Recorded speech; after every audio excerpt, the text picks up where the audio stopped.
Welcome to the Iolani School podcast. I'm John Tamanaha, Director of Interactive Media and a frequent morning visitor to the faculty lounge, where coffee is usually accompanied by good conversation. This podcast project is an attempt to share that sort of experience, and we'll continue to visit with a wide variety of people associated to Iolani School to hear their personal stories. In this second episode, we sit down with co-athletic director Wendell Look of the class of '78. Since taping this interview prior to the start of the 2018 football season, he won his 190th game as Iolani's head football coach to surpass another Iolani alum, Waianae's Larry Ginoza, to become the second winningest coach in Hawaii high school football history, behind only Cal Lee of St. Louis. But this conversation isn't about victories and championships, it's about other important aspects of football.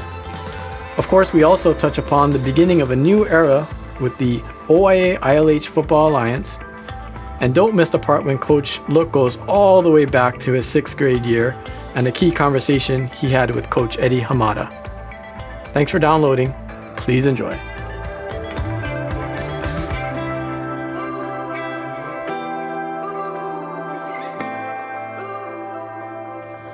Summertime is kind of slow, but not for the football team. No. We know this is, as we record this is your first week of pads practice and 2-a-days when you're allowed to. So In thanks the middle of July. Thanks for taking the time. Yeah, yesterday was 90% humidity or something. You had the boys out there for 2 practices. Yeah. So not easy for the coaches either, right? some of the coaches. Some of them handle practice better than others. Where do you fall into that in your 28th year, they say? Yeah,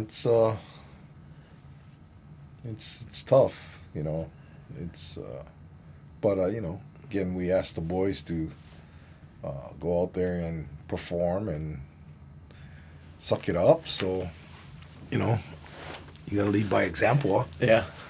I see you in the off season doing your swimming in the morning and staying fit. Trying, you got to keep up. This upcoming season, as I mentioned, you're 28th. You realize that? No, well, actually, Sam Cropsey pointed it out that it's our 28th season. Oh, you guys are bound at the hip. Yeah, because when I started as head coach, he was one of the first guys I brought on, and he's been with us for all my years. So, yeah. So you guys and all the fans and everybody in the last 3 decades, it's been all sorts of kind of configurations and whatnot, and this 2018 season, shaping up to be something quite interesting. It's a little different. Can you kind of explain a little bit of the changes that are going on here? Well, this year the OIA decided to go to a 3-tiered division league in football. And so it matched up with the state tournament. It matched up with how we divided our league into 3 divisions, or could. So it was a natural fit in terms of matching up the divisions. Now, the OIA had to agree to integrate the schedule with us, which they did. And so you're going to have some OIA-ILH matchups that you haven't seen for 30 plus years. Yeah. And so Iolani is playing Damien, which we're used to, but league games against Waipahu, Nanakuli, Aiea, Radford, Moalua, 9 other teams. And that's basically so that we can fill out a regular season schedule, correct? Correct. It's not an interleague schedule. It's an integrated schedule, or interleague schedule. So we're not one league. we're still OIA-ILH, and we're still going to do things in accordance to your own league's governance and rules. So the OIA is going to determine their champion and state representatives very different from how the ILH is going to do it. And so this is called Division 1. There are 10 teams, and we play a pure round robin. So each team will play the other team once for a total of 9 games. So some people will look at it, and we'll see how the papers handle it, but there'll be a standings. But just to clarify, there's not a champion of this OIA-ILH alliance, although somebody might perceive one. But the two OIA and the ILH are competing for your instance, you're competing for an ILH title against Damien. Correct? And then the other... Well, I don't think it would be called an ILH championship because I think you need more than 2 teams. Oh, but it would qualify for the state You would berth be for the ILH. state Yeah. qualifier. The ILH state qualifier, is what it was. And then that team, Damien or Iolani, will play in the Division 1, which is in the middle division between the Open and the Division 2 state championships. Correct. And that has changed throughout the years too. Like last year, we played in the Division 2. Went to Maui, had a great game with Lahaina Luna, came a little bit short. And the year before that, it was a little different, and the year before that, it was a little different. I'm kind of generalizing, but it seems like every year it kind of changes a bit. The difference this year is that we're not playing ILH teams twice. We haven't played Punahou, Kamehameha, or St. Louis for a while, or a couple of years now. But we're not playing Pac-5 twice and whatnot and determining our schedule that way. Right. This is generally almost universally perceived as a good thing, very positive. Every game seems like it will be in doubt, very interesting to watch. That hasn't always been the case in the past. What's your take on kind of how this will result in games? Well, I think that was one of the reasons why this was kind of thought about at the beginning, was to try and create some balance within the football leagues and not have the lopsided games that we've been having, not only in Iolani but in the whole around the whole state. And so you're going to have on paper very equal matchups in all 3 divisions, and so you should have more competitive and interesting games every week. Could be, as some might suggest, a resurgence of high school football here in Hawaii, which hadn't dropped off the cliff, but when we're going to have games in the Open division and in your division and in the Division 2 that are going to be hotly contested week in, week out on every weekend, people are really looking forward to that. And that's kind of a back to the future, actually, where it was when you were... I mean, that's kind of the purpose of why we, agreed to it. I was tired, not tired, but I mean, it's tough playing Punahou and St. Louis and Kamehameha twice, and not being able to compete with them. It's tough on the kids. It's although they say that they're ready and this and that, and realistically you got to be mindful of your kids' psyche, getting blown out by them every week. Yeah. Sometimes people would see the scores, and when we were able to compete a little bit or a lot, And I think, not to blow smoke here, but that was a testament to the coaching and playing as a group and as a team and all of the things that you guys strive to do. And then I think there were some critics out there. So look, they can compete. They only lost to, so and so by 11, or this or that, or these guys are going to play in college. But the keen observer, I think, would, and how many of those is up for debate, but would adopt that stance that you just took. Again, when we were competing, with the Division One or so-called bigger schools, everybody was. We weren't the ones that were put in with them. Yeah. Damien, Pac-5, we all competed against them. And so, it wasn't Iolani isolated, with the so-called bigger schools.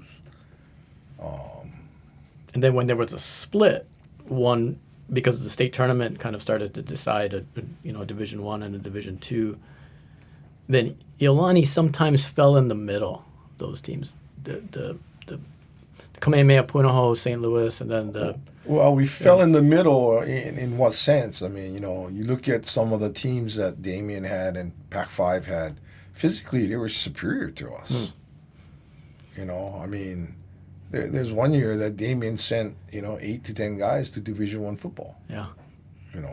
And so, anytime there were critics out there that question where we should be playing, my answer, and everybody's on our staff and stuff, was come watch us practice.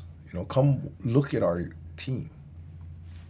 Everybody's just looking at score and win losses and championships and all this, but come look at our kids, who are out there.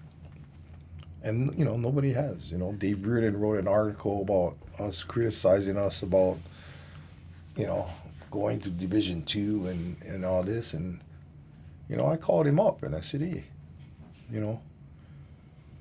you're writing this article. You haven't even talked to me. You haven't even come to our practice. How can you write this article? On, past history. And I said, hey, this is a new team. Come watch. Well, I think I will. And he never showed up. So, Yeah, it's at this time in the summer when people start to walk past or go to the parking structure and they see your team out there and conditioning, and it's not readily apparent to the naked eye if that's a soccer team or a football team or a bowling team or you know what I'm saying? Intermediate team, or everybody, people ask, hey, where's the varsity? Well, where's the lineman? So He had 6 linemen last year. we had 35 guys last year, total, and so. And there was some criticism to play in the Division Two for the state championship and all of that, not to dredge up previous frustrations, but would like to get this kind of out in the open air that sometimes also I will suggest, correct me if I'm wrong, it's not our complete decision. It's not like somebody says, hey, Wendell, Tim Cottrell, where do you guys want to play? Yeah, we, after we won, whatever, how many. There was that new rule that 2 in a row you had to move up. Yeah. And so if you're playing out of your division, we're a Division One school, granted, yes, but not in football. Football is a different animal. I mean, it's very different from any other sport. And again, it's not just because I coach football. If I was coaching, swimming, I'd say football is different, So, yeah, they put in that rule. The ILH put in that rule that based on winning, success, we played Division Two, and we chose to play Division Two basically because it was a safety issue, but for other things that, the administration of the ILH preach, they base this rule on success. Yeah, on paper, on things that happen, scores, standings, that sort of thing. So they didn't take into account why we were in Division II, So. And they don't know what's going to happen from year to year. Like you mentioned, you have a little more than 35 players this year as opposed to last year, but not that much more. And well, again, too, it's just numbers, right? I mean, on paper, you got, 45, 50 kids, but how many linemen you got? That's the key in football. I mean, if you don't have linemen, you can have the greatest quarterback, running back, and, around, but you ain't got nobody up front, to block for them, or you don't have a front to, stop the other team. And that's the essence of why you said it's a different sport. It's a ground acquisition sport. Yeah, it's so it's the type of personnel you have too. Now, granted, everybody's going to say, "Well, Iolani's always been undersized." Yeah, we always have been undersized, but the other, again, undersized back then was 165 pounds playing against 220 pounds. Yeah. Not 165 pounds going against 320 pounds. So there's a big difference. Kids have gotten a whole lot bigger. So, I mean, you're responding to these questions because I'm asking them, but was there any frustration from your standpoint, just because it was often discussed? And I know this is not your primary thing, and during the season is when this is discussed and you're busy, but just curious as to the level of frustration, because some of the Raider fans and Raider parents, they experienced high levels of frustration that these things are being talked about, and then their kids are involved, and it's really kind of superfluous, but I was... Frustrations in what way? In just how the program is being perceived or decisions are being perceived. Like I'll also mention this. People will think, the critics, that you care about trophies, that the school cares about trophies. And if they're here and they see where our trophies go, they're not being dishonored or anything, but it's not something that is really top of mind. That's not what I see. I mean, go back to your question about being frustrated. No, because we know who we are and what we're about and why we do what we do. Again, that really all that matters. If I listen to all the critics and haters out there, I'd be a wreck. Yeah. I don't read the blogs. But, such a small island that gets back, but I don't personally read them because, I mean, people are welcome to their opinion, but, I know who we are. And that's what we hold on to. We hold on to our values and our integrity, and we try to do the right things and what's best for, our kids. In previous conversations that we've had, I've really been kind of, I just love it when you say I'm paraphrasing, but you say we do it the right way. And the results are have been here and there, and there's been a wide disparity, maybe some would say. And I remember there was one homecoming game out here behind us here at the football field, and at halftime a faculty member came up to me and the score was very lopsided. I said, "John, what's going on? What's happening? What's," just kind of not really too serious about it, but making small talk, but kind of like really want to know what's going on. I said, "Nothing to do with us. We continue to do what we do. It's the same sort of process that Wendell and the team go through, and other teams are at a different place, but we're still out there." And they ran off the field at halftime and ran back on the field, and not that this matters, but we won the third quarter and did well in the fourth, and just continued to play. And I was, at that moment, I've thought back to previous conversations, and you've said, we take pride in doing it the right way. Can you kind of expound on what that means?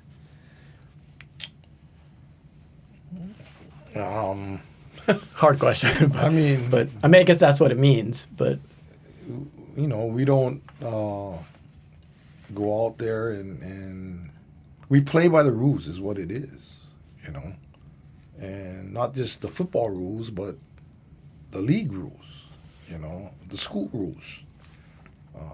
We just, that's what we're trying to instill in our kids, so. And you play there's like a poker or a card game analogy. You play the deck that, the cards that you're dealt. And typically, we play the right way. There's some level of success and achievement of some goals there. Yeah, that's basically what it is. We're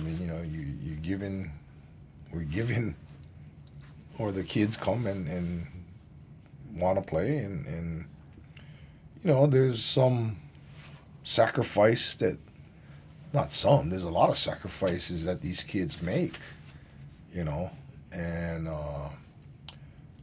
there's a lot of commitment, there's a lot of responsibility. Some understand it, some don't. The ones that don't play, and that's fine. Yeah. We want guys out there that want to play, that want to represent their school, and to continue the tradition and legacy of what Iolani football is, and are we perfect? Are we, do it right always? No. We screw up every once in a while. I screw up all the time, but we have we have the best interest in the school and our kids. We're tough on them. I'm tough on them. But I would think that I'm fair and I care about them. And that's what, that's kind of how we do things the right way. And you're kind of you are the leader in that, but you have a coaching staff that, in my estimation and through the years, is really high level. You got former head coaches and future head coaches and people that went on to college and whatnot. And conditioning is at a high level. Can you kind of speak a little bit about your staff and the people that lead the boys and in some cases girls through this process? Well, I think, all the coaches that I've brought on in all these years is the number one thing when I look for is that they're good people. Not necessarily the most experienced coaches, not necessarily have to be football players, but that they're good people, because that's what we want our kids to be exposed to, is good people, solid, citizens. Again, I have doctors, I have lawyers, construction guys, teachers. They're all productive, members of society. Yeah. And they fit into our philosophy. I have guys from St. Louis before, now, and before. Arrington. It doesn't matter as long as they, are great role models for our guys and girls. What do you love about the game of football?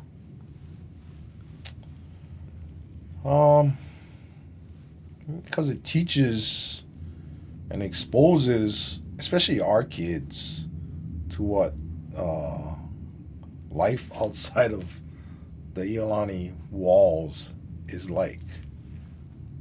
Our kids here, I'm not going to say, they're given a lot of opportunities here. And that's what makes us who we are here at Iolani. We have a caring environment where our kids are nurtured and educated and given. But sometimes that's not how the world is. Yeah, most times it's not. And, playing football here for me was what shaped, who I was going to become. And that's what I wanted to bring back and perpetuate, what was given to me. So, we try to teach more than X's and O's is what I tell the players and I tell the parents. And sometimes, it's tough. It's tough to be told, no, you can't do things that way. And no, you're not going to have your way. Every year it gets tougher, right? Yeah. But, or, the work ethic, the earning of things that they're gonna to get. And it's not necessarily all successes, I mean, they learn from failure too. So, yeah. So what I love about the game is that it's a true team game. You have to rely on other people. You can't just rely on yourself. You have to trust your teammates. You have to build that bond. You talk about, the conditioning part and stuff. I mean, we probably have the toughest conditioning program, out there. But with Dominic Ahuna, he gets results, and when he came aboard, not only physically but and emotionally, got these guys a little stronger and girls, but spiritually, he tackled that side of it. So, we try to again, we're trying to develop great people, and yeah, it is getting tougher every year, but that's the challenge, huh? Yeah. I've not played organized football at any level worthy of mention, right? But I've been around football teams at high school, college, and professional levels, and also covered them. So and I like it the best. And you kind of mentioned this because it's the ultimate team game. So when I explain to people, because oftentimes people would just small talk, what's your favorite sport? Why, with this, that, or what should my son play? I say football is amazing because you kind of mentioned it. You're relying on the people in front of you and back of you and the side of you, to the right and the left. And if you don't do your job, that kind of screws up their job and vice versa. And not to say that other sports are not team-oriented, right? You need baseball, you basketball, you're playing different kinds of defenses, and there's breakdowns and whatnot, but not to the level of what it takes in the organized world of football and the physicality of it, right? I mean, you're almost, not to over dramatize this, but you're almost not just the success of the defense or the offense or the special teams, but health and welfare. Everybody's got to do their job. Yeah, that's intense. I mean, you talk about the physicalness of the game, and that's what separates a lot of the other sports from football, and it's teaching a kid that no matter how small or how big you are, or no matter how small or big the opponent is, you're gonna face some adversity, some kind of challenge, and okay, now what are you gonna do? Yeah, it's a constant weathering of storms. It's going to challenge yourself.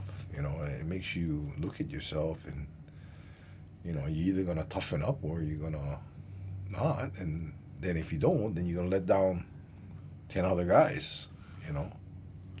And it's amazing to see. Last year in particular, or I could say any year, but I'll talk about last year because it was most recent. You got guys out there that have their hand in the grass playing defensive end that are 135 pounds.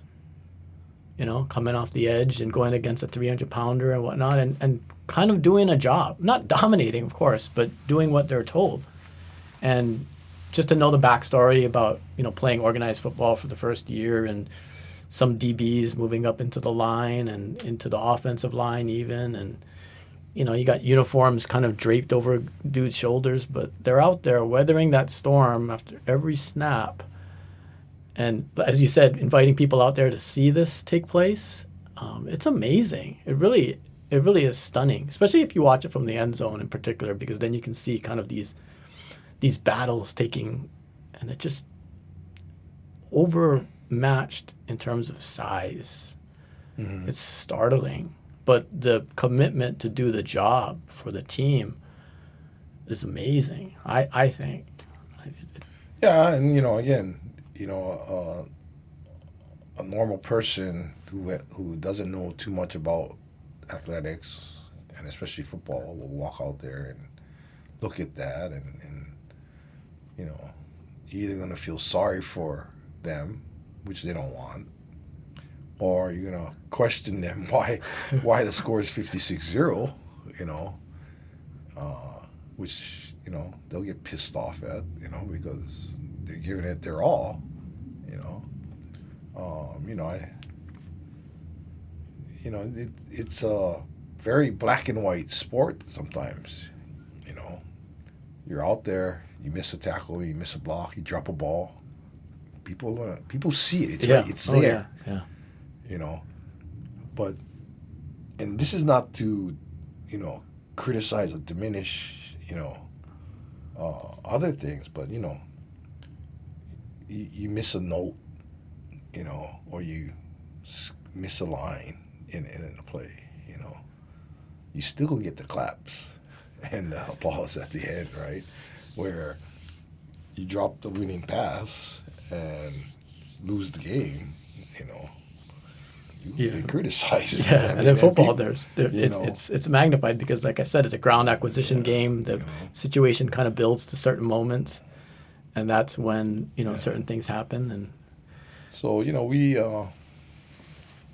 I mean, that's all the things we like about football, you know, I think. And like you said, it's not like you can't get it from other activities, but it's a big difference, I think, you know, playing. And I think through the years, there's the character education that comes from athletics and football and other sports is integral in the kind of Iolani school experience. And then you kind of mentioned that they're kind of growing up, not so much in a bubble, but there's opportunities and protections and different things that go on here that make what you do and your coaches and your team special. I would mention that, in my opinion, that has become more and more important. You, sir, are a son of Iolani, 13 years at the school from kindergarten.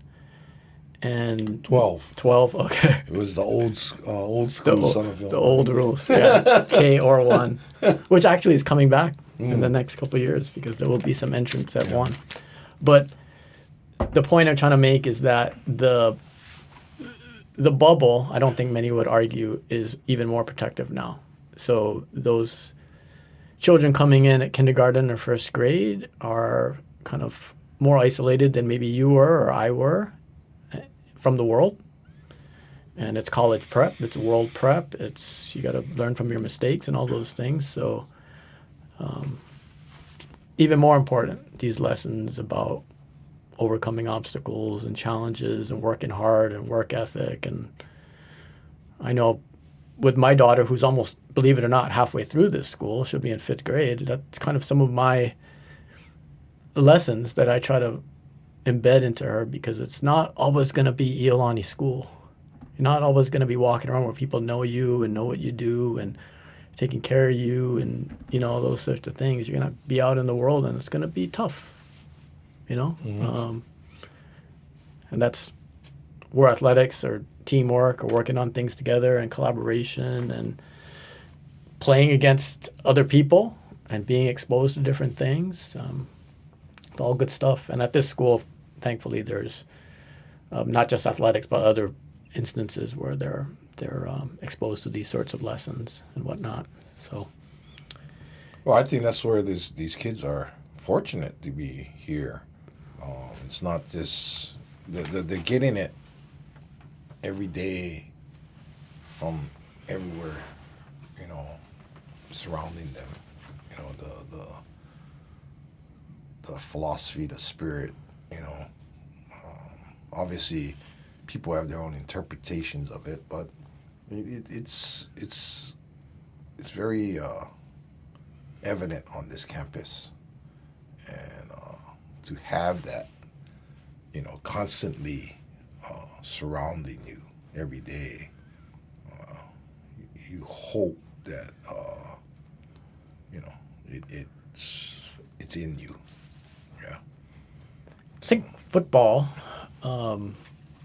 holds a special place at a lot of high schools, and this school, it's not any different. And I think it actually is accentuated by the fact that we are K-12. From Father Bray, Eddie Hamada to the modern day, you know, people grow up, and I'm sure you were in that boat. And I think Taijan Mizutani spoke really eloquently about being in kindergarten and going to the games and wanting to play a football field, and you know, maybe Raiden Kaneshiro this year. And there's all sorts of people who have grown up around this school, who have ties to the program, or not ties like Taijan, but being down there.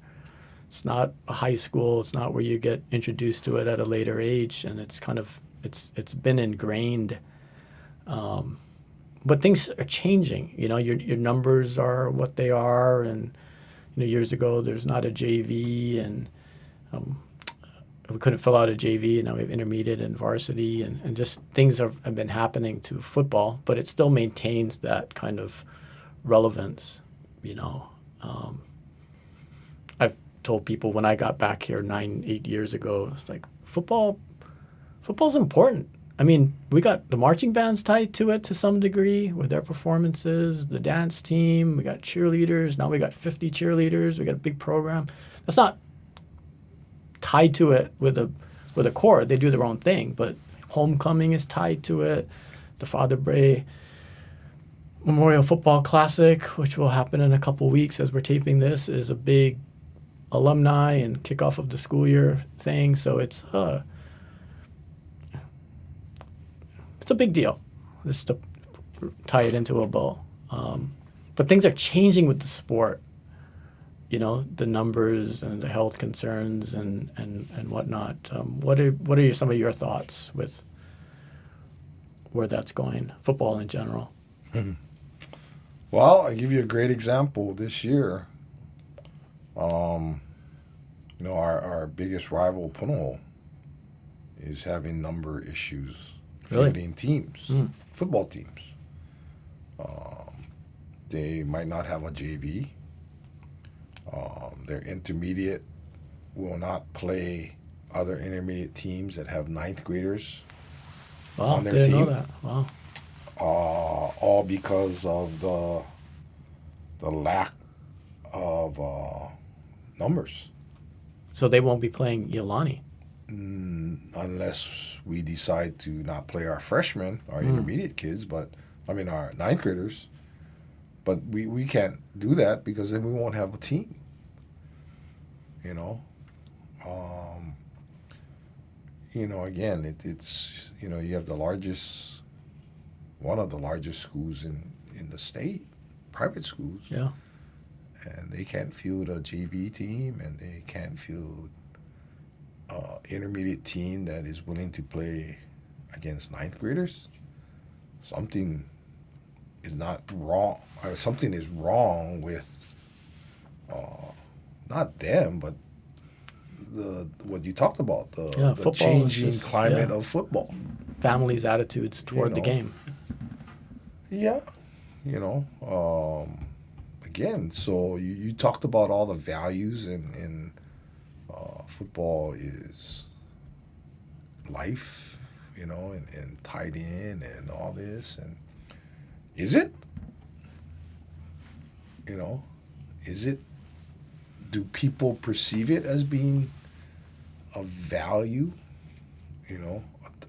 A teaching tool,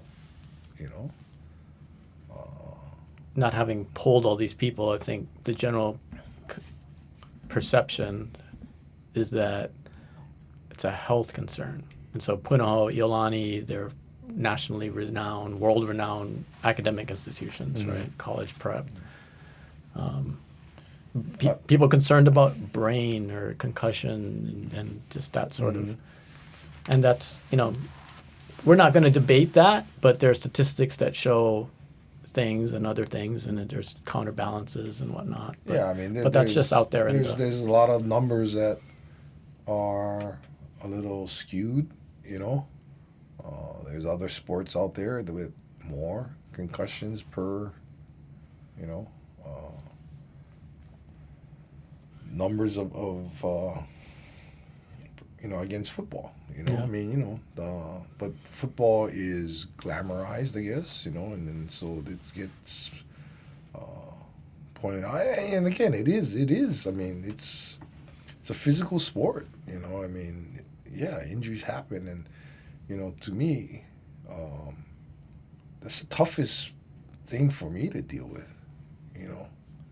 Is injuries. I hate. It eats away at me. Worrying about our kids. Did I do enough to get them ready to go and play? Especially nowadays. Before I wasn't too worried about them. Our kids, they were made a little bit different. But nowadays, I worry. It's a concern. Are you pointing toward the times when the Raiders still played Punahou, St. Louis, Kamehameha twice in a season, and those the end part of that? No, not. I think those teams that I took and played those guys at that time, they were mentally they were ready, or they were up for the challenge. Yeah, well, that's a big part of it too, the belief and all that. Yeah, they wanted to challenge them, and again, was it realistic? I don't know. We always tell them to believe, right? And so, we were behind them 100%. So how does it look this season? Not in terms of personnel or whatnot, but just kind of these matchups and this schedule and who you've got out there and linemen and such. And on paper and alignment, again, we're in the right place probably. Playing the right people. Playing the right teams. Again, could we play against Kohuku and Melilani? It'd be tough every week. But this division we're in now, is not a cakewalk. It's tough. No. These kids, these teams are big. They're physical. It's gonna be a physical challenge every week. And as you and say, we got 11 straight weeks. Yeah. So. And it's road games. It's night. It's different surfaces. There's all sorts of built-in challenges. But again, I keep telling our kids, although it is a physical game, it's a mental challenge to what frame of mind, you're gonna have, and again, that's part of the teachings of football, right? It is what frame of mind are you coming with? Are you going to be defeated before you even step onto the field? Because playing against bigger, faster, stronger guys, or you're gonna accept the challenge. You're gonna tell yourself, this is what I can do. This is what I'm gonna make myself do. But yeah. What is the demeanor of the boys and Mika Makikau, and how are they approaching the season? They're not a whole lot different than teams in the past. The summer workout sessions have been good. They've been working hard. They've been committed. They've been dedicated. They've been responsible for the most part. They've been, they've been building the trust and the chemistry among themselves. That's why we do what we do in the summer. One of the things I tell them is that, hey, we're doing all this because we want to be the best we can be. I wouldn't ask you guys to come out here at 2:45, in June and July, sacrifice your summers, and spend 3 hours out here to be mediocre. I mean, we can do that. We can be mediocre and not do all this. Yeah. There's a reason why. There's a purpose why we're doing this. And one is to, again, to prep them for playing 11 games in a row. But it's also to try and bring the team together, and so they can,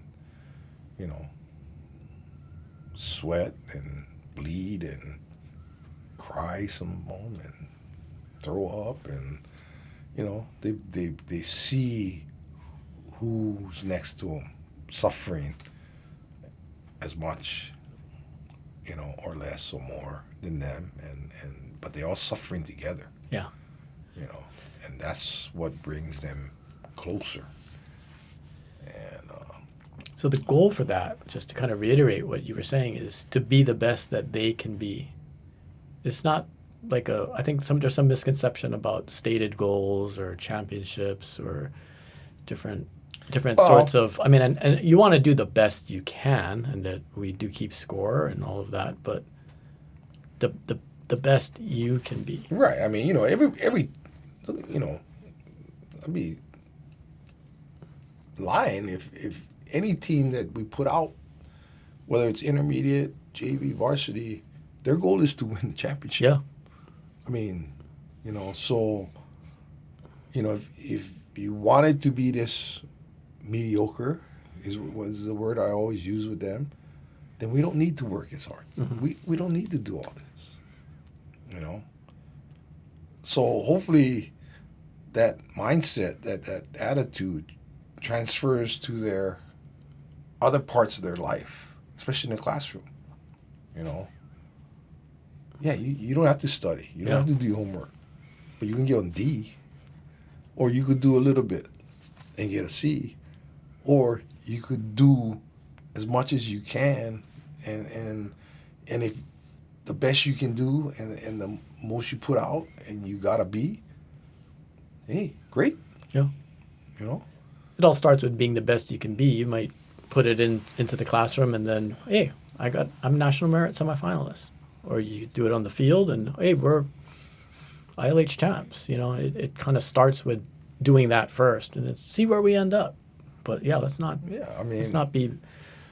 Give yourself mediocre. A chance. That's why we do what we do. And there's a price to be paid for that. There is a price to sacrifices, be paid. Yeah. And there is sacrifices, yes. And some kids are willing to do it, and some kids aren't. And no fault on them. Yeah. That's fine. But I wish they would come. And sometimes, it's hard lessons that people have to learn. that sometimes you cannot. I give them all the credit in the world. See them out there competing, and that doesn't just go for football. There's cross country, and it's not just the players; it's the coaches who sacrifice their time. Like you said, everybody's a member of society and productive, but there's a big sacrifice for those people too, and it's all for this common good. It's a beautiful thing. Yeah, I mean, you look at those cross country kids. I mean, they're running miles and miles. It's mind-boggling. Uphill, any kind of weather, and just training in the city, and and they achieve, but that's not why they do it. And that's a team sport as well. So while we're out on the field, there's other people, other athletes out there working just as hard. Gonna at this point take you back a little bit, just briefly, kind of where you were on the other end of that and learning the lessons and whatnot. We had a previous conversation, and you told a story about kind of your first interaction with Coach Eddie Hamada. I think you were in 6th grade, and you had to make a decision, and this was an early conversation, and that relationship from there kind of went on for decades. Can you kind of retell that story? Yeah, I mean, I lived right across from Puno, and so obviously, back then it was in the 60s. It was just natural. I really thought you went to Puno, right? And you had right family members that were going there. I had right? cousins and stuff, and stuff. So, but somehow I didn't get in, and I got into Iolani. And my parents were divorced at that time, and I kept trying to get into Puno,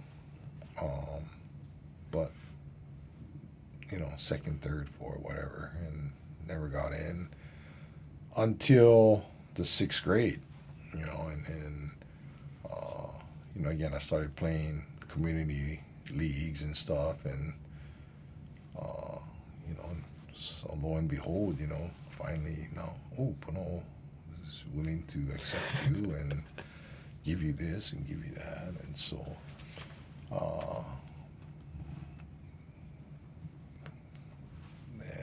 so it was a tough decision. What am I going to do? Paying tuition at Iolani. I mean, I was on financial aid and stuff, but would have made life a whole lot easier. Just walk across the street, and not that So we run around the field, and during football practice and stuff, and got to know Coach, and so I had to ask him. This is what's happening, and given the family situation, this and that, it'd be a less burden on everybody that if I went to Puno. My dad wanted me to go, but my mom didn't want me. And so, I was torn, and so you ask Coach, and he goes, hey, you got to do what's best for your family. Obviously, we don't want you to go, but you have to do what's best for everybody, And my mom, was the one kind of, that most coaches or most, schools would tell you, no, you can't go, right? You got to stay here, this and that. But, he looked at me and told me what was best for me. Not what was best for Iolani, not what was best for, Eddie Hamada, was what's best for me. And my mom really took that to heart and said, Iolani was the one that took you, and stood by you and kept you all these years and stuff. So that's why she wanted me to stay. So that's how I stayed. And so you were kind of, I think seems like you went to Mr. Hamada to break the tie, but he kind of Well, in a way broke it. I wanted him to tell me, no, stay. Yeah. You know.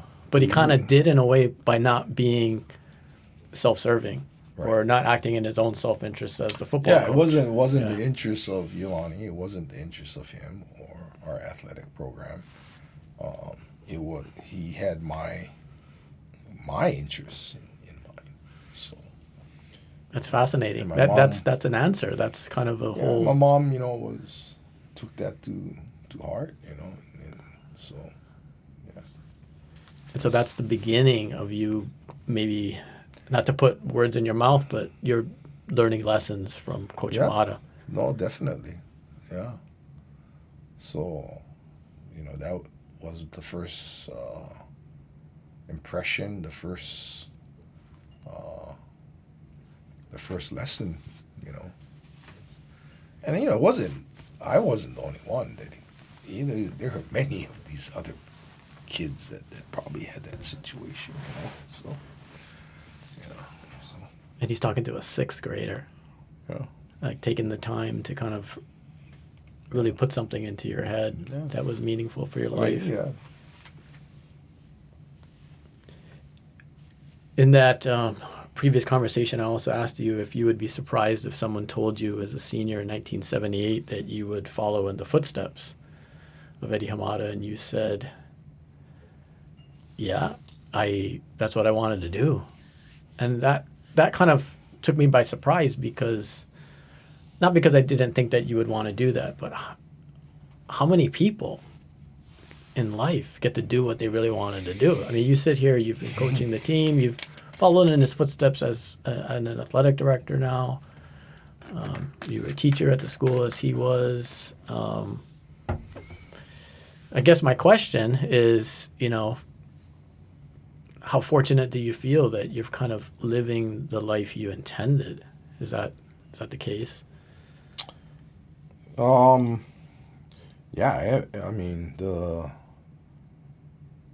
what Iolani has done for me and given me and my family, Yeah, you're is terrifying. I mean, you can't put into words or dollar amounts or whatever. I mean, it's just I do feel very fortunate, and I think back then,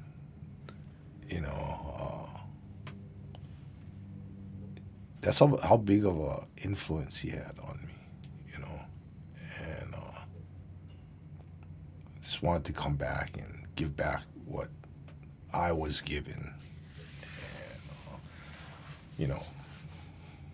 Reverend Kuhn always said, it's not a job here. Back then it was a calling to come back, and you had that inside of you, and that's what it was. I mean,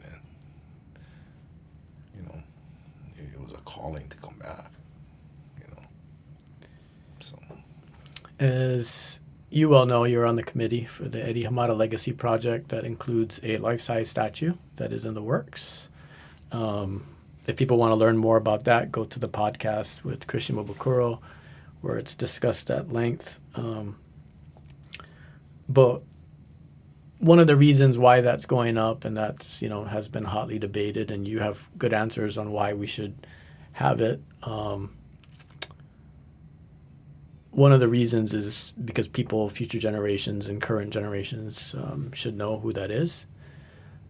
What one quality, because we could do a whole podcast about Eddie Hamada and his legacy, but what one quality are you trying to impart or is important to you to download to this 2018 team and other teams that you've had that Eddie Hamada had, or lessons or something to do with him and who he was? Or what would you want future generations to know about him? Because they're included in that. Yeah. The thing that I always talked about him was how he treated people. He, regardless of who you were, you could be the headmaster, the maintenance person, whoever. The governor. You know, anybody, he could be the first string quarterback, you know, or the manager, governor, you know, whoever. He always treated everyone the same. You know, he had this caring nature, welcoming nature that made you feel important, you know, in his eyes. And when you were with him, you know, he made you feel that you were worthy, you know, and that you were important.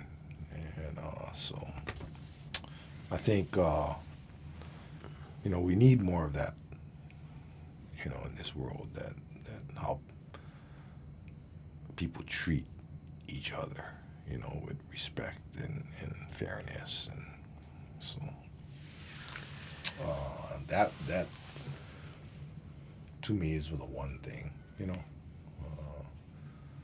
Even more so now, you know, in the world as we live it today, you know, how society is being shaped and run. You know, it just blows my mind. You know, Absolutely. you know, I would like to see, or I would have liked to see how he would be today, living in society today. Yeah. Yeah. It would be even more uncommon than it was. Would his values and character and personality, would he be the person he is today? You know? I wonder if I would people hope so, would you know. take advantage of a person like that in the modern time. Well, I mean, you know, you know, it'd be really fascinating. Even back then, you know, we Yeah. always thought people took advantage of it, and people did. Yeah, not a guy who would oftentimes say no to a request. You know, and go out of his way to help people regardless. Mm-hmm. You know, no questions asked, just because that's how it was. And then some people did take advantage of him.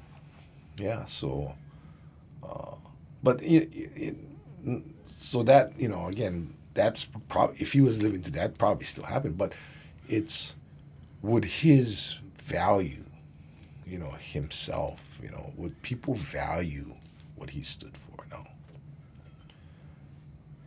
You know, I don't know. It would be fascinating. And we kind of started this off talking about that ILH OIA alliance. Someone like him, who I believe, after it broke away for reasons, he was part of the process to 3 years later to establish the Prep Bowl and bring those two entities together to have a championship game. Well, not a championship game, but a game between the ILH champion and the OIA champion.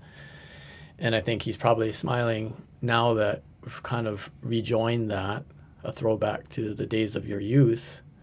That ended in 1970, and you graduated in 78, but I think you probably grew up watching some of these games at the old stadium where Farrington would play Iolani and Punahou would play McKinley and all of those sorts of things. And kind of getting back to that, and that I think he would be happy,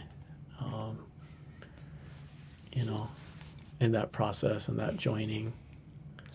Yeah, you know, he was well liked and respected and admired by both OIA and ILH people because of how he treated people, you know, and how he did things. You know, he was upfront about things, you know. So my last topic here is fittingly the Edward K. Hamada Award to your football team a couple months ago at the Athletic Awards Assembly in the lower gym went to the manager. And you just mentioned earlier that Mr. Hamada treated everyone the same, and talk a little bit about that young man and why you chose to do that and his role and effect on the football team? Yeah, he was. His counselor called me when he was a freshman, I think, and said, hey, I have this kid, brilliant kid, smart, but this hasn't found his place yet here. I mean, he was new, I think, to Iolani as a freshman. But she said, hey, he loves sports. He knows all the players, all their stats, this and that. But he's not an athlete. So I said, Brian, we'll find something for him to do. I mean, we'll make him a part of the group. And so he came. He was interested.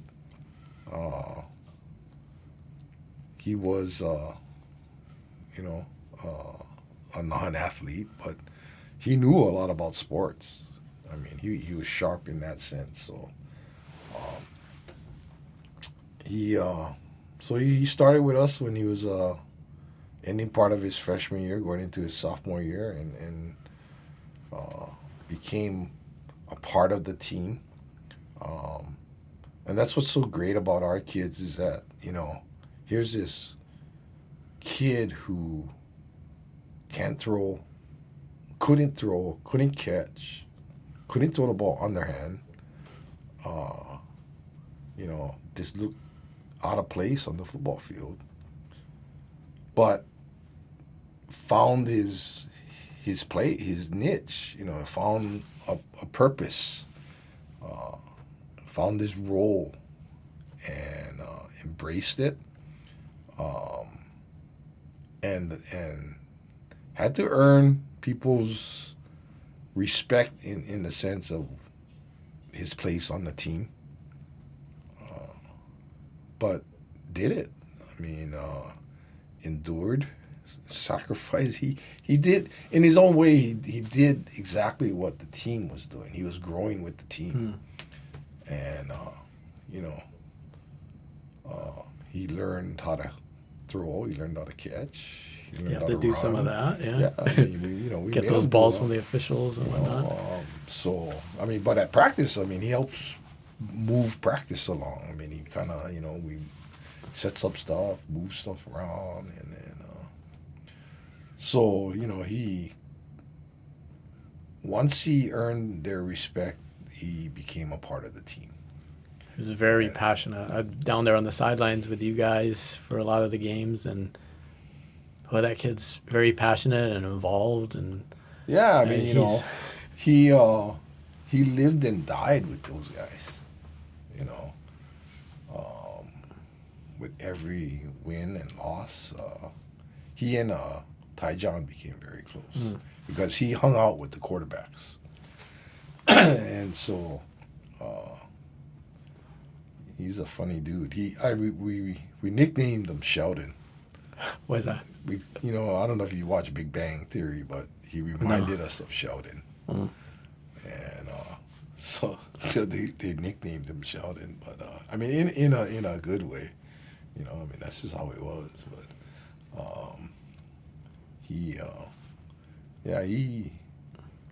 he became a part of the team. Yeah, and he was by his senior year, he was.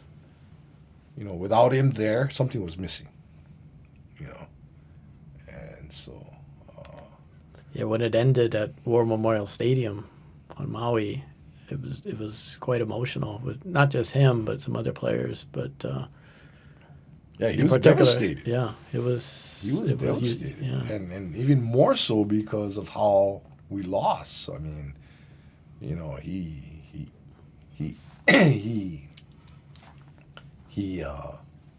He saw what was happening, right, and this really pissed him off, So, but he was very emotional, So, and you saw by the ovation he got at the assembly. Yeah. I don't have a pure statistic on it, but it seemed like of all the Edward K. Hamada Award recipients. He got a sizable, if not the biggest, ovation and a nice hug and smile from you. Yeah. So, but you know, again, that's kind of the purpose of why we're doing what we do. I mean, that it's not about winning championships. It's about developing young people. And that was one of the biggest misconceptions, I think, about kind of what goes on here and within your program. And one of the primary reasons why we thank you for spending the time to come here and discuss these matters and kind of shed some light. And I think people probably learn a little bit about you and the school and your program. And yeah, everybody sees the exterior and what goes on, you know, on the sideline. tough football coach. Yeah, I mean, you know, and you know, granted, that's what it is, man. You know, but you know, if people really knew, and some people do, you know, hopefully my players do, you know, and so, you know, it's what Coach always gave to us, right? I mean, he was tough on us. He was hard on us. He demanded a lot from us. But we knew he was fair and he cared about us. So those are the things that I try to continue and, you know, carry on his, you know, his philosophy and his legacy, and just try and keep it alive. And you have, sir. Good job. Continued success. Good luck this season. Yeah. Again, thanks. It's going to be exciting, so we'll see what we can do. And we got to get all those Raider fans, as you're looking at the schedule here that this poster I showed you, there's a lot of road games. Yeah. And so there's some things for people to get used to, but come out and support this team. And, you know, if we got to bus you guys out there, we will. Just let us know. We'll put together some buses for you and take you guys out there. 3 home games, 1 game at the stadium. I think 7 games on the road. Starts August 4th. Next week. Is it next week already? It is, man. Yeah, it's a few days away. Thanks again, right. Coach. Best Okay, of man. luck in the season. Take Thank care. you.